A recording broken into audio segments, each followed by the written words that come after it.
Welcome to another episode of Off the Track. Um, Talked to my good buddy Brayton and told him that I wanted to put some more light on ARCA and I want some drivers that you have in mind. And Brayton put a couple drivers in mind, and now we've got one on the show. Welcome to Left Turn Call Off the Track, Zachary. Glad to be here. Man, so I just got done at Bristol. I got to watch, I think, about the last half of the race. I got to watch you wheel it. What was that race like? For us, it was an interesting race for us because for us it was the PJ1 definitely really changes how the track is from practice, because when they first put it down and it's cold, you get this phantom chatter effect, like your front tires are chattering no matter what. And you'd have that in practice, but as soon as it got heat in it, it wouldn't have it. It would be gone, and you wouldn't have that for qualifying. But it returned at the start of the race, and so it kind of changes how your car handles a little bit. So the track changed a little bit, but it came in a lot quicker than it did in practice. So it was a very interesting race for us. There's a lot of cautions in the beginning, and for us, it was particularly for myself an issue just trying to keep heat in the tires. And just going at it a lot of restarts. So, and then the last bit of the race was where I felt like the second half of the race, we made some good adjustments. I felt, and we had a lot better long run pace. I felt, in the long run than we had short run pace. And so, we were able to gain a few positions on that. And we actually did a lot better than honestly I anticipated. We didn't, we were going into this thinking, well, if we're top 20, it's going to be a really good result. And we came out of there 13th. So for me, it was an overachievement as far as I was concerned. And so I was really happy with how it went. And, I felt like we've done a lot of that this season, and we were able, most importantly, to maintain fourth for myself in the driver's points and maintain, I believe, sixth in the owners championship too. So all in all, it was a good day. Was that your first time at Bristol? Third time, actually. Third time, in okay. 2021 with Wayne Peterson Motorsports. And then I was there in 2022 with Fast Track Racing. Fast racing, man. It's been a while since I heard. I used to love that team. Yeah. I hadn't really in the past couple years, I hadn't really kept up with ARCA as much. And in recent times, like I see like ARCA. I see the ARCA in some people's hands is kind of getting a bad rap, but I love the organization. What's some of the things about ARCA that you wish people understood that maybe they don't? I think for a lot of it, it's I would say for in recent times, it's kind of there's some that are a bit of a rose tinted goggles. I mean, I will say one thing about, like, you always hear the talk of car counts every single week, and it's like it's not what the 2000s were, and it's like, well, NASCAR itself is not getting 43 cars. Nothing's getting 43 cars, especially on the grassroots level.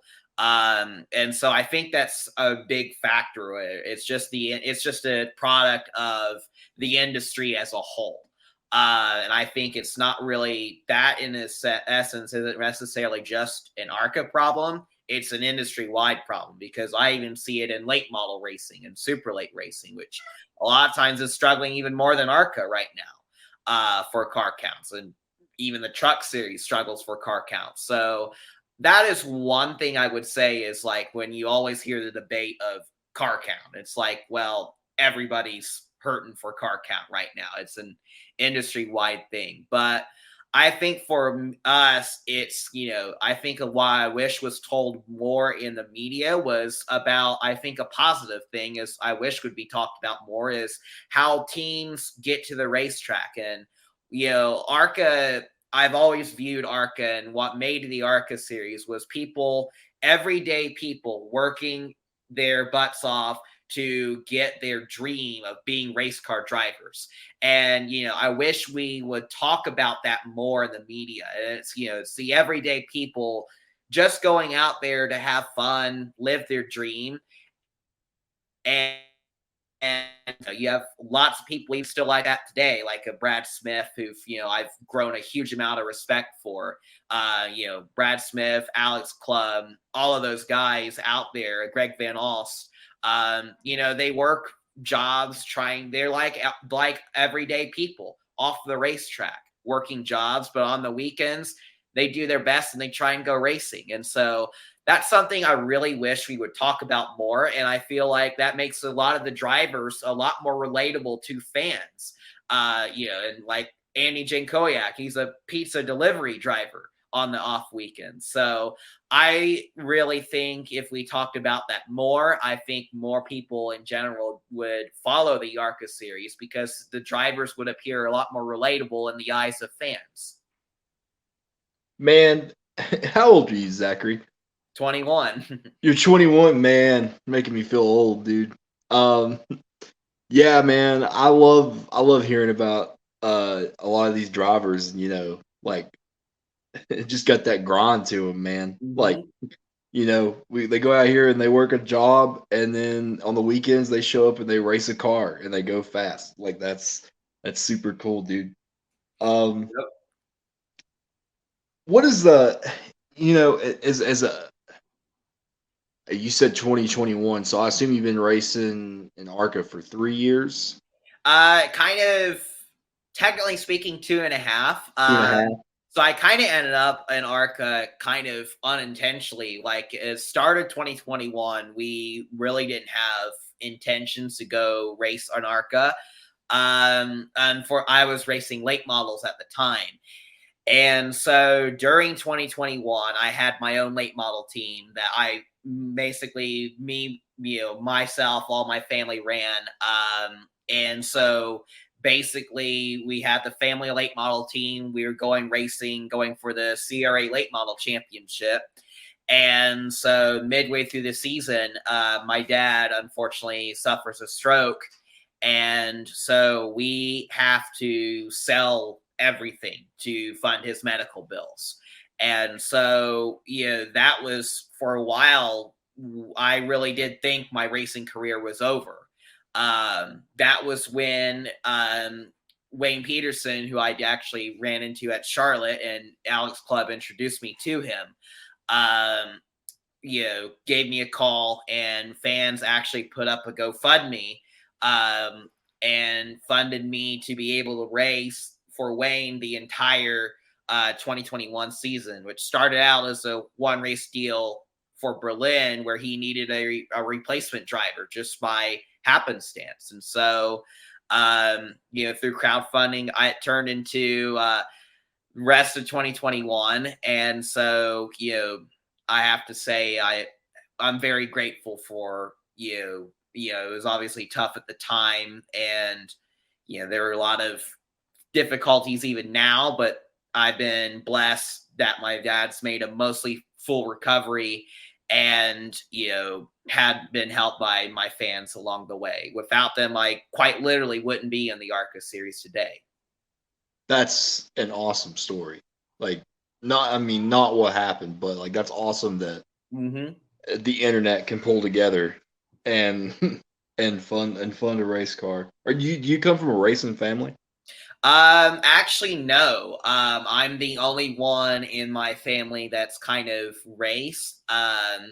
I have like a very distant relative that raced by the name of Harry McQuinn. He actually ran the Indianapolis 500 a couple times, but he even made himself up to a chief steward of the Indianapolis Motor Speedway, but he ran in the 1930s and 40s.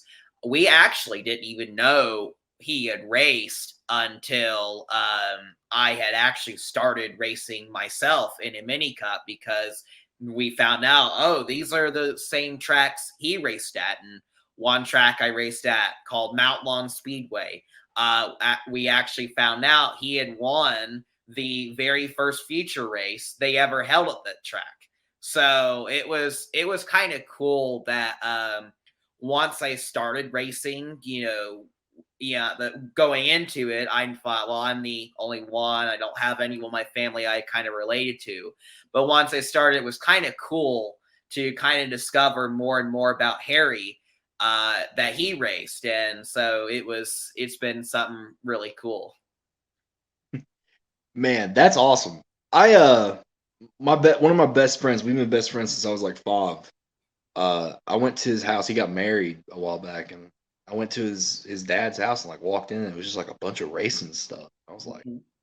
"What is all this?" He's like, "Oh, dude, my grandfather was in NASCAR in like the 40s." I'm like, "This is insane information that I feel like you should have told me." I've had a Mhm. podcast on this for like 4 years now, man. And so I've been trying to do an episode on him, but it's crazy when you have like, you know, close connections to a racing family. It's just nuts. Um, how do you feel about racing the number 11? I think it's pretty cool. 11's, I would say, been a pretty fortunate number for myself this year. So, I mean, we made it through the year without a single DNF, so I have to say we're lucky in that regard. Yeah. But I'm especially glad I get to carry 11, because Andy Hillenberg, he won the championship with that number, and now he's my car owner. And so it for me, I take a bit of pride that I was the guy Andy chose to carry that number, because that's the number that Fast Track Racing won their first championship in racing. And so, I will admit it does. I do carry a bit of pride. It does come with a little bit of extra pressure, but you know what? I love the extra pressure of it. It makes it a little bit more fun. And so, it's really cool, and I really hope to add to the number 11's legacy with Andy, and with him in my ear on spotting up on the spotter stand this year, and Todd Parrott on the top of the pit box crew chiefing it. It was an extremely fun year this year. Did you say Todd Parrott? Todd Yes, Parrott sir. is your crew chief? Yes, sir. No way, man. Oh my gosh. Yeah, when I tell my dad that, he's gonna have a cow, man. That was like his favorite crew chief of all time when he was on the box for Del Jarrett. My dad was just always like, "Man, Todd Parrott is the man." Oh, that's crazy. That's insane. Um, I've definitely discovered through the course of the year Todd has a lot of fans, and so I'm very grateful to have a very popular crew chief on him. he is one of the Knowing most Todd after getting to know him, you can see why. he's one of the most popular, that's for sure, man. Yeah, that's crazy. When you said that, I was like, "What?" Yeah, that's nuts. hmm Um, I was really proud of that question about the number 11 because I looked that up and I was like, "Oh, this is gonna be a great question, man." But um, what's it like? What's it like in the garage area for you guys? I Um, would say it's, the ARCA Garage is, the ARCA Garage compared to like most series, it's actually fairly laid back. And I think a lot of us drivers, I look at it as the ARCA series as a whole, we're all kind of a tight knit family in a lot of ways, especially us at the lower budget teams. And the thing I really like about ARCA and that atmosphere is that when we want to help each other out, we go and help each other out. And there's been countless times that has happened, even when I'm racing, with teams like Wayne or the Richmonds or Fast Track Racing. And so I really do appreciate that the ARCA Garage is what it is, and that it's a lot of ways one big family. And we're all a little bit competitive. We try and do our best to be as competitive as possible, but for the most part, it's pretty laid back, and we can go out there, have fun, and it's been racing in the ARCA series, in all honesty, has been some of the most fun I've ever had. Is Brayton eating as much pizza as everybody thinks he's eating? Well, at first, yes. I have to now that he has like Shell, his girlfriend. I might be becoming the salad man, but I don't know. I have to say, You got to change the nickname up now. Yeah. it might be the cat man soon. They just got two cats, and I think they got like his girlfriend's got I don't know how many cats. It's a lot. It's a lot, but The there's nothing wrong with that. The more the merrier. I have had multiple pets in my house, not cats, but I have a lot of dogs myself. So I get so you get one, it's like, well, one's not enough, and one turns into 10. So I know that situation there. Oh yeah, dude. I see the pug picture behind you. Is that what you got? You got a pug? Yes, I actually have. This is a painting my mom actually painted. So yeah, Got my some mom. talent. Yeah. All this behind me is paintings my mom has done. So like in her free time, she will paint. Very nice. I really like this one. It's my favorite. But so I have a pug at home. She's over. You can't see her on the screen, but she's over on the couch. Probably snoring here in a minute, but Yep. her name is Zuzu LaRue, as it roughly translates to something on the racetrack in French. I'm not the expert on that, but yeah, I've had a lot of pugs in our life, and so that's it's always fun. What this is a question I have wrote down. Um what is the goal? Like, and then, like, obviously, like, I know, right? Like, I've had conversations with enough drivers now. Like, the goal is to race, and move up in racing. But you, man, like, and like, I'm not like blowing smoke up your rear end or anything like that. But like, in my eyes, like, you're living the American dream, dude. Working your way up, racing.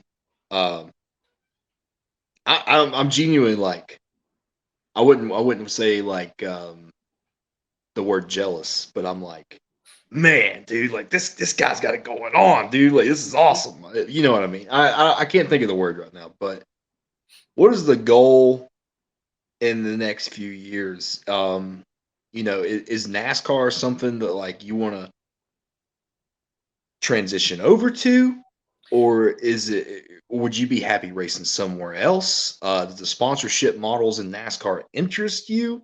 Um, I've had mixed answers on this question over the years. I mean, for me, I'd have a lot of fun in the ARCA series. And, for me, I have the policy of if it's got four wheels and a motor, I'll race it. So, I love to race anything. So, I'd even get in a sprint car if I have the opportunity.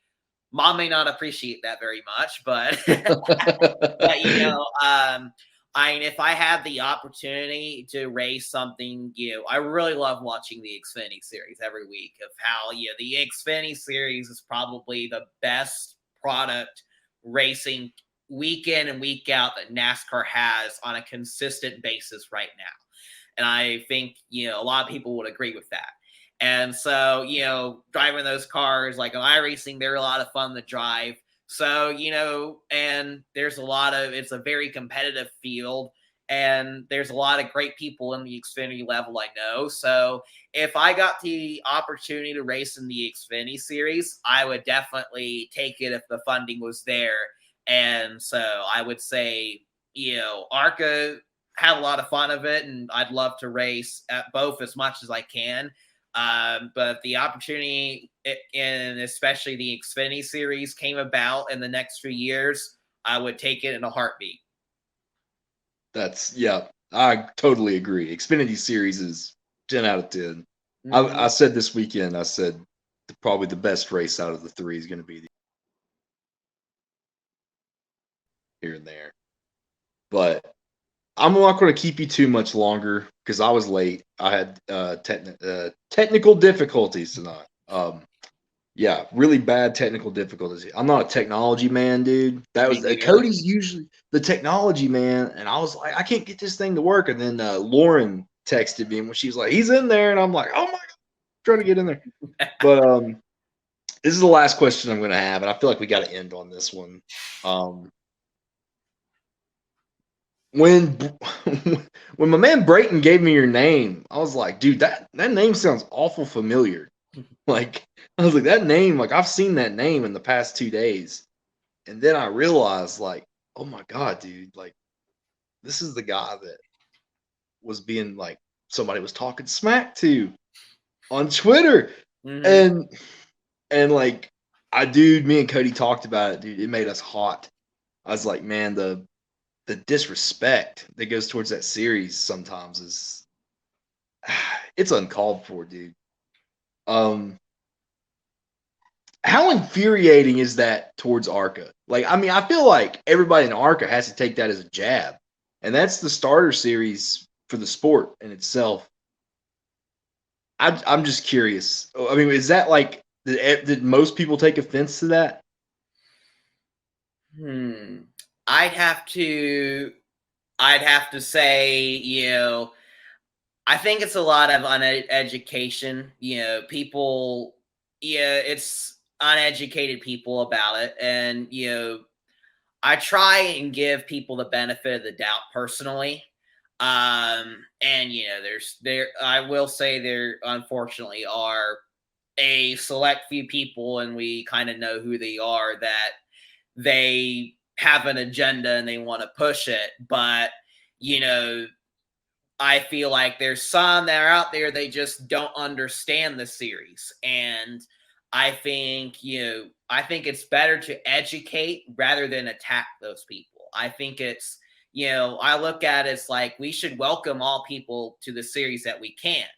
And so, I would say, yeah, it's not great when some people just constantly, make jabs at the series for when, no one really has done anything to them.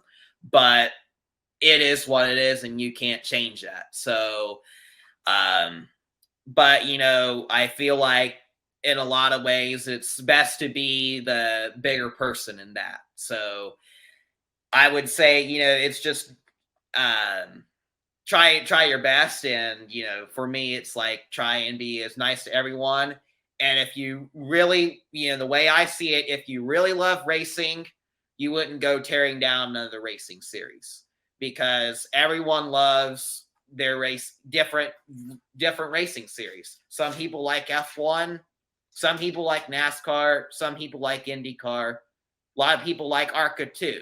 And there's nothing wrong with being a fan of another series. We can all have our differences in opinion and still get along with each other. And I think that's something, as a community as a whole, that a racing community as a whole, we should all, embrace and accept our differences. And I want motorsports overall to thrive. We shouldn't be bashing each other in the industry just because it's a different series. We should all try and help each other out, because like it or not, we're all in this together in a lot of ways. So I feel like we got to, stay in this together and do our best to make sure motorsports as a whole thrives. Zachary, you are one of the most down to earth, genuine human beings I've ever met, and you got a fan of me, brother. Like I'm serious. Thank Everyone I've ever met in ARCA, dude, is always so nice. Whether it's Frankie or whether it's Brayton, or whoever it is, man. Everybody's always so nice. you. I Hmm. love ARCA. Um, I'm definitely going to try to catch some more races now. We've started covering the Cup Series a lot in Xfinity and Truck, and we kind of lose. We get blinders on. I feel like so. Hmm. But with people like you all, man, and like I love Brayton, dude. With people like you all, we definitely got to start covering it more. Hmm. But I don't want to take up too much more of your time. I just wanted to get your insight on ARCA. Is there anything that you would like to plug? I would say for not much for me personally to plug. I just want to say I'm grateful for being on the show. And I do want to say thank you all the fans that tune into this and hope you enjoy the episode. And I do have one plug. I do want to plug Racing for Rescues at our charity that I do with in partnership with Grateful Rescue. And so for those who don't know about what Racing for Rescues is that we have a partnership with Grateful Rescue, and that is we have basically a trailer, well, my old racing trailers. And so before races, we will go and collect product that Grateful Rescue will gather and donate it to us, and we will donate it to a local animal shelter near a racetrack that I race at, and try and create publicity for a local animal shelter in that area. And not only just donate the raw product, whether that be dog food, cat food, cleaning supplies, bounty paper towels, something like that. We try and also create publicity for that shelter and create awareness and try and encourage people to help out pets and make sure that all of the pets in the world have a home where they are loved and they are appreciated. And it's something that's very passionate for me. Uh, That definitely, that's something I'm gonna show that to my mom. I'm gonna send that clip to my mom. She's very big animal lover, man. My mom, gosh, if it's got four legs and a tail, she's all about it. But Yep. yeah, Zachary, awesome, dude. I'm gonna end the show now. I'm gonna end it, and we'll talk after this is over with, I'm sure. Alrighty.